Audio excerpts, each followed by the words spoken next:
আমি আজকে তোমাদের একটা জ্যামিতি শেখাবো, সেটা হলো কোনো একটা নির্দিষ্ট কোণকে সমদ্বিখণ্ডিত করা। কিভাবে একটা কোণকে সমদ্বিখণ্ডিত করতে হয় সেটা তোমরা আজকে দেখবে এবং লিখবে। তাহলে আমি প্রথমে একটি কোণকে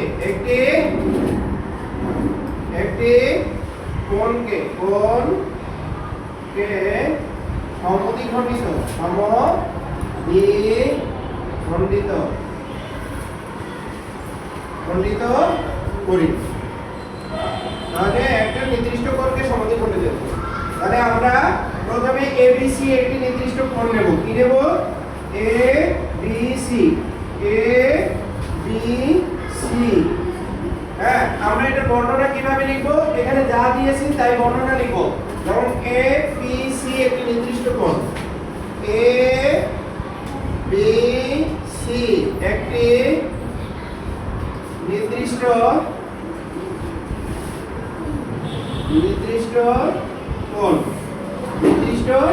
কোণ যাকে সমদ্বিখণ্ডিত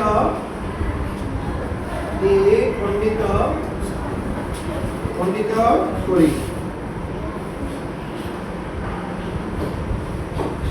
B কে কেন্দ্র করে, কাকে কেন্দ্র করে? অঙ্কন। B কে কেন্দ্র করে যে কোনো ব্যাসার্ধ নিয়ে একটি বৃত্তচাপ আঁকি। অর্থাৎ অঙ্কন হলো B কে কেন্দ্র করে যে কোনো ব্যাসার্ধ নিয়ে একটি বৃত্তচাপ আঁকি। একটি বৃত্তচাপ আঁকলাম, আর যেটা আঁকলাম সেটাই লিখলাম। বৃত্তচাপটি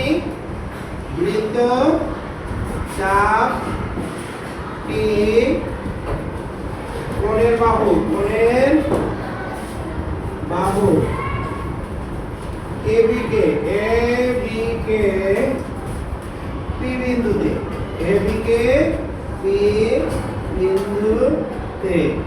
এবং BC কে Q বিন্দুতে সেট করে। BC কে Q বিন্দুতে সেট করে। এখন BQ এর সমান বা অর্ধেকের বেশি ব্যাসার্ধ নিয়ে, কার? BQ এর সমান বা অর্ধেকের বেশি ব্যাসার্ধ নিয়ে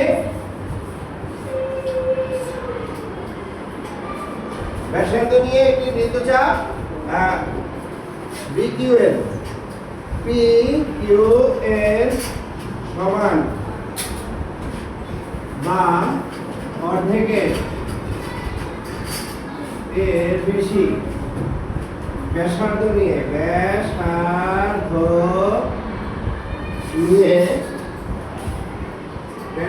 নিয়ে কোণ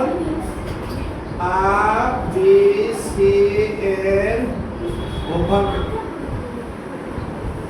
অভ্যন্তরে দুটি বৃত্তচাপ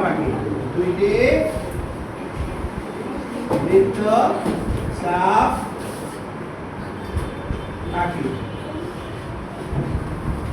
আঁকলাম, দুটি বৃত্তচাপ এঁকেছি। অর্থাৎ এটা একটা বৃত্তচাপ, এটা একটা বৃত্তচাপ। বৃত্তচাপ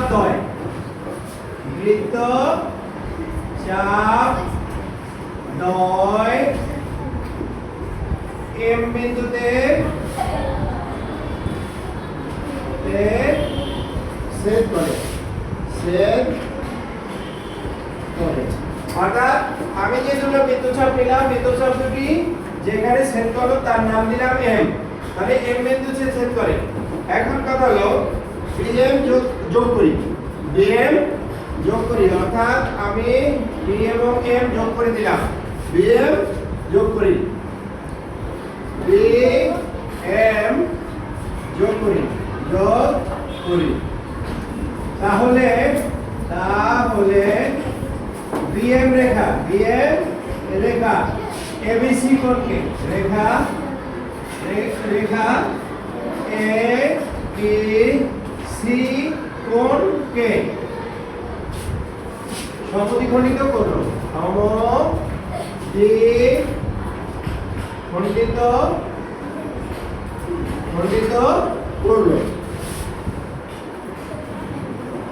অর্থাৎ শিক্ষার্থী বন্ধুরা এখন যেটা দেখা গেল সেটা হলো কি, আমরা জেনে নিলাম যে একটা কোন নির্দিষ্ট কোণকে কিভাবে সমদ্বিখণ্ডিত করতে হয় এবং কিভাবে তার বর্ণনা লিখতে হয়। প্রথমেই আমি আবার একটু পুনরায় আলোচনা করি যে এ বি সি একটি নির্দিষ্ট কোণ যাকে আমরা সমদ্বিখণ্ডিত করব বা করি। এখন সমদ্বিখণ্ডিত করার নিয়ম হলো বি কে কেন্দ্র করে যে কোনো, অর্থাৎ যে কোনো বলতে তুমি চাপটা যে নিবা, এই চাপটা তোমার কোনো কিছুর মাপের সমান নিতে হবে না, তোমার ইচ্ছা মতো তুমি নিলে হবে। এবার যে চাপটা আমরা নিলাম, চাপটা এবি বাহুকে পি বিন্দুতে ছেদ করলো, বিসি বাহুকে কিউ বিন্দুতে ছেদ করলো। এখন পি কিউ এর সমান বা অর্ধেকের বেশি, এটা সমান অথবা অর্ধেকের বেশি ব্যাসার্ধ নিয়ে কোণ এ বি সি এর অভ্যন্তরে দুটি বিন্দুচাপ আঁকি। চাপ দুটি কোথায় যায়? পি ও কিউ কে কেন্দ্র করে। এখন চাপ দুটি এই বিন্দুতে ছেদ করে, তাহলে বিএম রেখা, বিএম যোগ করি, তাহলে বিএম রেখা এবিসি কোণকে সমদ্বিখণ্ডিত করবে। এই হলো ফাইনালি একটা কোণকে সমদ্বিখণ্ডিত করার নিয়ম। ওকে।